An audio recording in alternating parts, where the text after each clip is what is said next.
অন্তর্বর্তীকালীন সরকারকে আমাদের উচিত উৎখাত হওয়া। 30 দিন হয়ে গেল, সে বলল আমার দরজা খোলা। দরজা খোলা কার জন্য? নিজের জন্য নাকি আমাদের জন্য?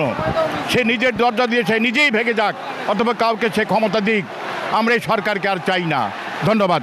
একটু জানতে চাচ্ছিলাম যে আপনারা দেখেছেন যে সাধারণ শিক্ষার্থীরা অনেকেই মারা গিয়েছে, এই বিষয়টা আসলে অভিভাবক হিসেবে আপনি কিভাবে দেখছেন? আমি অভিভাবক, আমি সকলের অভিভাবক, আমি আবু সাইদের অভিভাবক, আমি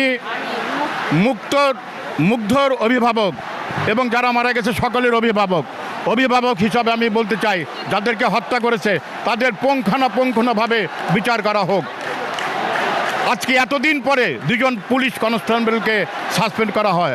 আমরা সচক্ষে দেখেছি যে আবু সাইদকে গুলি করেছে যে লোক, সেই লোকের চেহারা আমরা দেখেছি, সে লোকের নামও আমরা জানি। এতদিন পরে কেন এটা? এতদিন পরে আমাদেরকে ডাকা হচ্ছে, তোমাদের ডাকা হচ্ছে। এইটা আমি অত্যন্ত ঘৃণ্যভাবে একজন মুক্তিযোদ্ধা হিসেবে এই সামগ্রিক বিষয়টা বর্তমানে বাংলাদেশের পরিস্থিতি কিভাবে বিবেচনা করছেন? আমি বিবেচনা করছি ছাত্রদের যে আন্দোলন, এটা সঠিক আন্দোলন, এবং যত আন্দোলন হয়েছে এই আন্দোলনে ছাত্ররাই অগ্রণী ভূমিকা করেছে।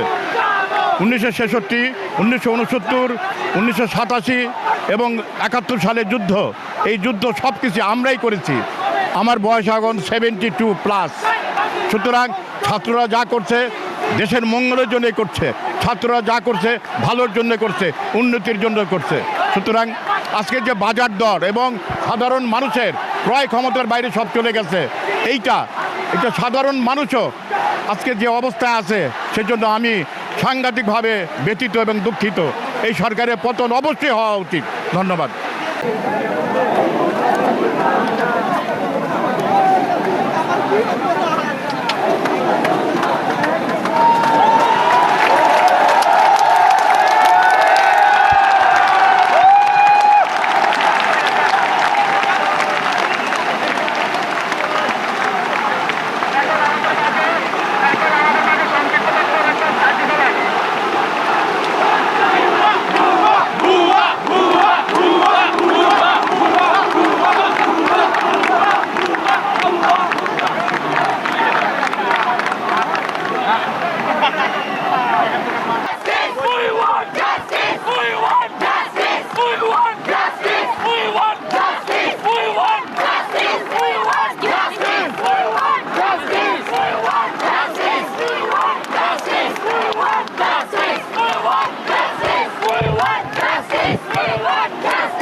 Happy now!